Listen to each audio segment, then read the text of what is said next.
আজকের রেসিপিটি হলো পাঁঠার মাংসের ঝোল বড় বড় আলু দিয়ে, যেটা আমাদের বাঙালিদের কিন্তু খুবই প্রিয়।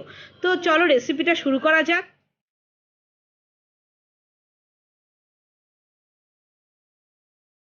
আমি এখানে 500 গ্রাম পাঁঠার মাংস নিয়েছি, ধুয়ে পরিষ্কার করে বলে নিয়েছি।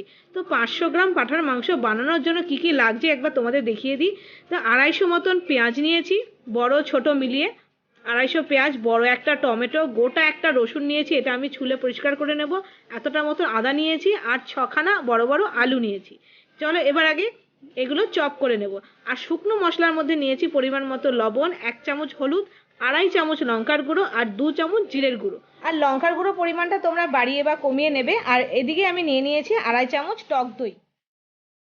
আর এখন আমি পেঁয়াজ, আদা, রসুন, টমেটো সব চপ করে নেব। এদিকে প্রেসার কুকারে আমি মাংসটা রান্না করছি। প্রেসার কুকারে দিয়ে দিয়েছি সর্ষের তেল, আর আমি কোনো ফোড়নই দিলাম না, ডাইরেক্ট দিয়ে দিলাম কুচনো পেঁয়াজ। আর তোমরা এই প্রসেসে একবার এই পাঁঠার মাংসের ঝোলটা করে খেয়ে দেখো, দুর্দান্ত হয়। এটা আমার শাশুড়ি মায়ের থেকে শেখা। আর আমি পেঁয়াজ চপ করা সবটা দিয়ে দিয়েছি, আর দিয়ে দিলাম অল্প একটু নুন, তাহলে তাড়াতাড়ি পেঁয়াজটা নরম হয়ে যাবে। এবার আমি 5 থেকে 7 মিনিট পেঁয়াজটাকে হাই ফ্লেমে ভালো করে ভেজে নেব, যতক্ষণ না পর্যন্ত পেঁয়াজের কালারটা গোল্ডেন কালার হচ্ছে।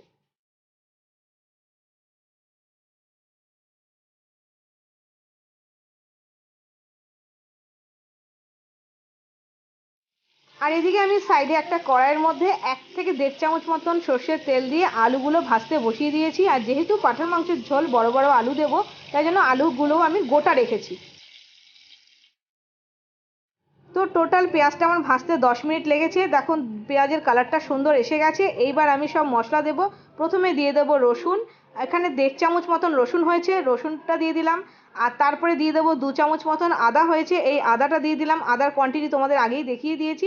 একটু নাড়াচাড়া করে একটা গোটা টমেটো আমি চপ করে রেখেছি, সেটা দিয়ে দেবো।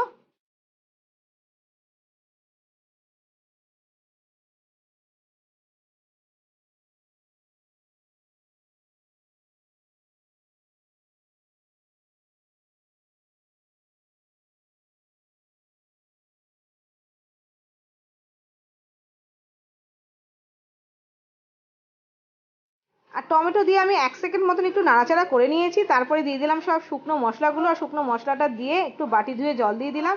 এবার ভালো করে একটু নাড়িয়ে নেব, সাইড থেকে যতক্ষণ তেল না ছাড়ছে একটু কষিয়ে নেব, মানে 1 থেকে 1.5 মিনিট একটু কষিয়ে নেব, তারপরেই কিন্তু আমি মাটনটা দিয়ে দেবো।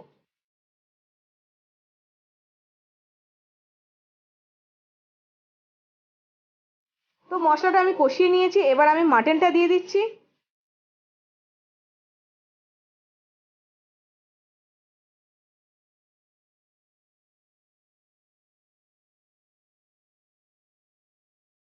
তো মাটনটা দিয়ে এখন আমি কষাতে থাকবো, আর গ্যাসের ফ্লেমটা আমি মিডিয়াম করে রেখেছি।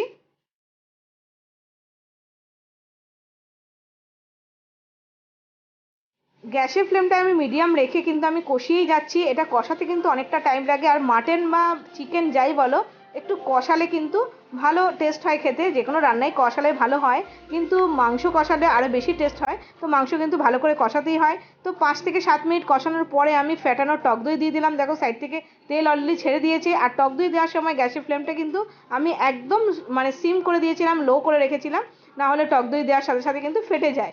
তো এবার টক দই দিয়েও কিন্তু আরও আমি কষাবো 5 থেকে 7 মিনিট।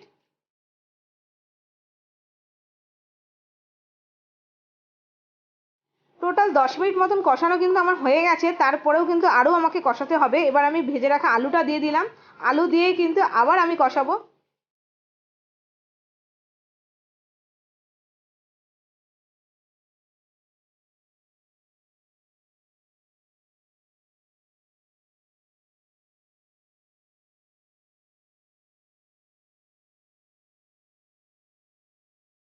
তো টোটাল আমি মাংসটা কষালাম 20 মিনিট, মিডিয়াম টু লোতে রেখেছিলাম গ্যাসের ফ্লেমটা। তো দেখো মাংসের কালারটা কিন্তু পাল্টে গেছে, বেশ কালো কালো হয়ে এসছে। এবার আমি দিয়ে দিলাম ঝোল। যেহেতু পাঁঠার মাংসের ঝোল করছি, সেই জন্য আমি এখানে বড় কাপের 1 কাপ ঝোল দিয়েছি। আর ঝোলের পরিমাণটা তোমরা তোমাদের পছন্দ মতন করে নিও, বাড়ানো বা কমানো যেতেই পারে। এবার আমি দিয়ে দেবো গরম মশলা। আমি কিন্তু ফোড়নে কোনো গরম মশলা দিইনি। এবার আমি গরম মশলা গুঁড়ো দিয়ে দিলাম 1 চামচ, ছোটো চামচের 1 চামচ। আর গরম মশলা দিয়ে কিন্তু আমি এখন প্রেসার কুকারের ঢাকনিটা লাগিয়ে দেবো। প্রেসার কুকারের ঢাকনিটা লাগিয়ে একটা জোরে সিটি আসবে, আর 10 মিনিট মতো আমি সিম করে রেখে দেবো, যাতে পাঁঠার মাংসটা গলে যায় ভালোভাবে। তো মাটনটা আমার রান্না কমপ্লিট হয়ে গেছে। পুরো প্রেশার কুকারের ভেতরে যে গ্যাসটা ছিল পুরোটা কমপ্লিট হওয়ার পরে আমি প্রেশার কুকারের লিডটা খুলেছি। ফাইনাল লুকটা তোমরা দেখো, দারুণ দেখতে হয়েছে। তো এই পাঁঠার মাংসের ঝোলটা আমি গরম গরম ভাতের সাথে সার্ভ করব। আশা করছি তোমাদেরও পছন্দ হয়েছে। এই রেসিপিতে একবার করে দেখো, খেতে কিন্তু খুবই ভালো হয়। তো আজকে এই পর্যন্তই, দেখা হচ্ছে নতুন একটা রেসিপির সাথে। Bye bye.